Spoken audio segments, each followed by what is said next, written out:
I made a DNA test How and could you found do my this? wife gave birth to another man's child.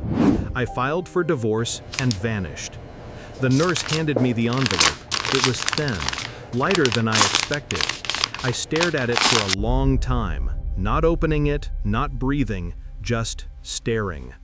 The hum of the hospital lights above me buzzed like insects. The world felt unnervingly quiet, as if it already knew what I was about to read. I had sent the DNA samples in silence, pretending everything was fine at home, pretending the laughter at dinner meant something, pretending my wife's eyes didn't flicker every time I mentioned our son. I wanted to believe in her. I truly did. But some part of me, the part that never sleeps, whispered, something is wrong. When I finally opened the envelope, it felt like cutting through the skin of my own heart. 2 sentences. That's all it took. Probability of paternity, 0.00%. I didn't react. Not there. Not yet. I folded the paper carefully, placed it back inside, and walked out of the hospital into the rain. Every drop hit my face like judgment. She was sitting on the couch when I came home, rocking our son in her arms. Did they find Her the backup smile drive? looked soft. Her eyes? Rehearsed. Everything okay? She asked. I nodded. Just tired. That night I watched her sleep beside me. The rise and fall of her chest. The faint curl of her fingers on the pillow. There was a time I used to memorize that rhythm. Now it felt foreign, like watching a stranger wear someone else's skin. I tried to remember when the distance began.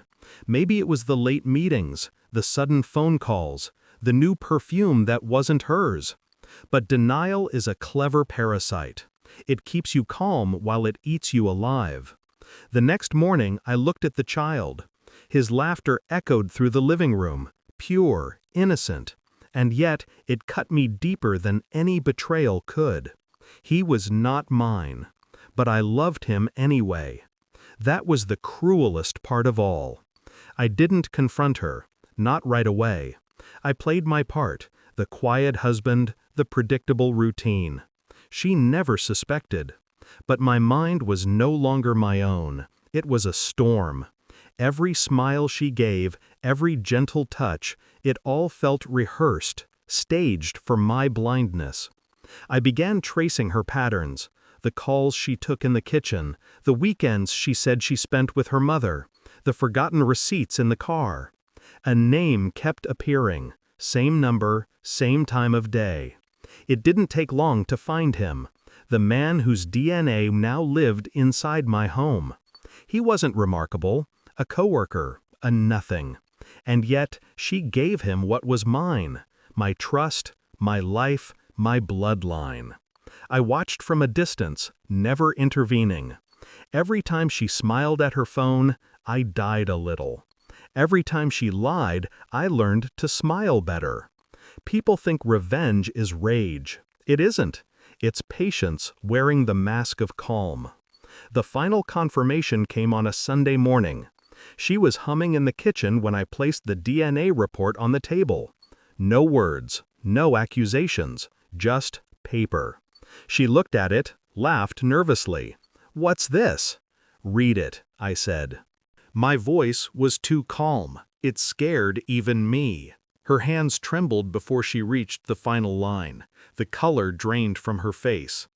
"I can explain." I raised my hand. "Don't." Silence. Only the sound of our son playing in the next room. Her tears came fast, desperate. She tried to touch my arm. I stepped back. For the first time, she realized there was no argument that could fix this, no story that could rewrite biology. She fell to her knees. I didn't move. I just watched, coldly, quietly. Because in that moment, I finally understood. Forgiveness isn't mercy, it's surrender. And I was done surrendering. I filed for divorce the next morning. No drama, no shouting, just paperwork and silence. She begged, pleaded.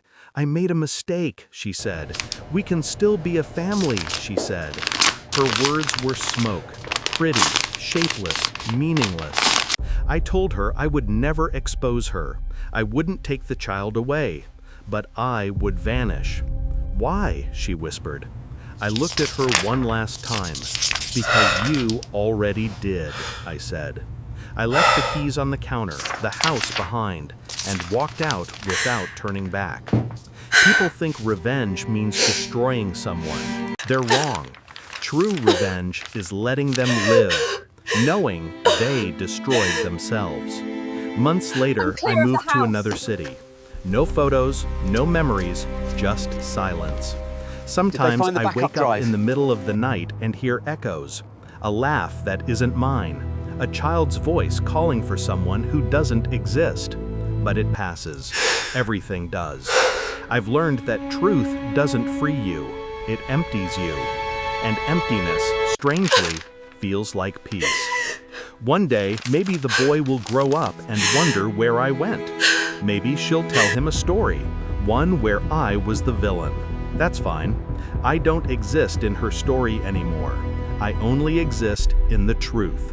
And the truth is colder than love, but far more loyal.